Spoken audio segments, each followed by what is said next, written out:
Jean-Luc Brassard, bienvenue dans notre studio. Merci d'être là ce matin. Merci de l'invitation, c'est un plaisir. On va tout de suite passer plusieurs minutes à te dire bravo parce que je te l'ai dit en dehors des ondes, je le répète, l'après-carrière pour les athlètes, c'est pas toujours évident. Plusieurs sont charmés par les médias et des fois on peut se casser les dents là-dessus. Toi, t'es vraiment un champion là aussi.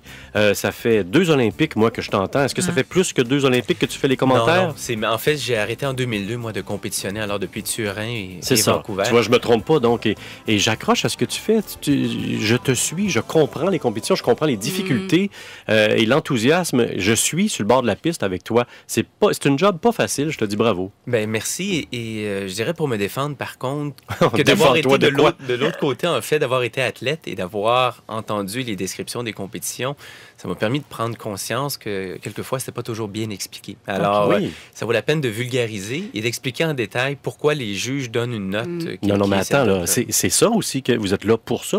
Oui. Tu es là parce que tu es un ancien athlète et on veut entendre ce point de vue-là. Tu réussis à bien le traduire. Écoute, ta description de ce que Alexandre Bilodeau a fait, là, ça reste dans ma tête. C'est vraiment, t'étais sur le bout de t'étais debout ou t'étais debout de ta chaise? Ben, le problème, c'est que je pouvais pas être debout parce qu'il y avait une petite fenêtre en haut avec une petite barre. Je pouvais pas voir debout, alors je suis obligé d'être assis.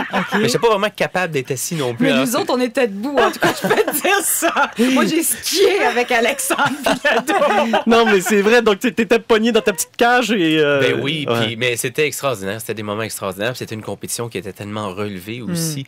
Alors, c'était... Pour moi, pour Michel Fervert, qui était mon animateur, on vivait des moments qui étaient exceptionnels. Et le calibre était tellement relevé de la part du Français, Colas Guilbeault, qui partait le dernier aussi, qui malheureusement a fait une petite erreur sur son saut, qui a été rétrogradé 6e. Ouais. Beck Smith, le Canadien d'adoption australienne, qui lui habite au bas de la montagne de Cypress, et qui skie pour l'Australie maintenant, qui est passé à un cheveu de gagner cette course-là aussi. Alors, c'était relevé. Et ensuite, il y avait Vincent Marquis, Maxime Gingras et Pierre-Alexandre Rousseau, qui pendant un bout de temps nous ont presque fait croire qu'ils étaient pour faire un podium québécois aussi. En partant si bas, ils ont tout laissé aller. Puis... Alors, c'était important parce que c'était des descentes qui étaient à cœur ouvert. C'était les tripes qui les faisaient. Ce que tu as vécu là, version ce que toi tu faisais, est-ce que le sport a beaucoup évolué? C'est beaucoup plus vite, beaucoup plus fou? Les sauts sont à 100 lieues de ce que tu pouvais faire? Ou bien c'est comme pareil? Non, ça a quand même changé, ça a évolué. Au niveau technique, c'est relativement la même chose. Au niveau des sauts, ça a beaucoup changé. À l'époque, on n'avait pas le droit de faire des sauts périaux, des sauts inversés. C'était interdit, oui. C'est interdit. Pour des raisons de sécurité, j'imagine. Alors maintenant, les atterrissages ont été adaptés, ont été concassés. Bon, ça a été adapté pour le ski d'aujourd'hui. Et une des grandes différences, en fait, ce qui a joué en faveur des athlètes, cette température chaude qui caractérisait Vancouver, a laissé place à une fine croûte de neige plutôt molle sur le parcours. Alors quand c'est mou comme ça, les skieurs peuvent vraiment attaquer. Ils ne sont pas toujours sur la défensive d'être sur une piste de glace. Alors la température chaude a aidé. Ça fait un coussin pour absorber. Exactement. Et d'ailleurs, mes craintes, c'était que la piste soit difficile ou bien trop molle ou pas en condition à cause de la chaleur, de la pluie et tout ça. Mais au contraire, ils ont dit non, c'est fantastique. J'ai entendu l'animateur à un moment donné commenter tes difficultés de bouger d'un point à l'autre parce que tu es le Wayne Gretzky là-bas, tu signes des autographes, tu fais des photos, tu es très humble. Tu vas pas me le décrire comme il le faut, mais sois franc, tu es vraiment une star dans ce domaine-là, hein, puis les gens t'attendent puis ils veulent des photos avec toi. Ben oui et non. Sois franc! Ce que je disais, c'est que quand les gens arrêtaient, j'ai marché à quelques occasions aux côtés d'Alexandre à Vancouver. Et les gens, c'était phénoménal de voir ça. Les gens se précipitaient sur Jennifer Hale et Alexandre Bilodeau et bon, tout ça.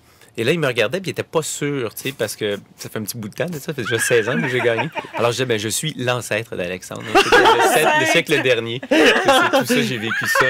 Mais moi, j'ai eu le privilège de quitter la compétition quand j'ai voulu le quitter. Alors, je suis parti de mon plein gré. Alors, je ne suis pas du tout aigri et j'étais parfaitement heureux d'être dans l'ombre. Et ce que je suis très content, autant de la part d'Alexandre que de Pierre-Alexandre, Maxime ou Vincent Marquis, ce sont des gens qui vont continuer à vulgariser ce sport-là, qui vont continuer à aller visiter des écoles, j'en suis convaincu, et qui vont continuer à donner le goût à d'autres de le faire. Comme toi, tu as donné le goût à ces jeunes-là aussi. Ils l'ont dit, hein? Moi, je voyais Jean-Luc et c'est comme ça que j'ai appris, puis j'ai eu le goût d'aller me lancer dans ces bosses-là. D'ailleurs, Pierre-Alexandre Rousseau, avec qui j'ai compétitionné, m'a dit lorsqu'il a joint l'équipe, ça fait plusieurs années de ça, il a dit « écoute, je suis tellement content d'être dans l'équipe avec toi. Là. Tu gagnais des Coupes du Monde, je te regardais en 2e année au primaire. C'était mon premier coup de vieux à vie. Luc Brassard, je te le répète, merci pour ces Jeux de Vancouver. Merci beaucoup. C'est un plaisir. Merci de m'avoir reçu.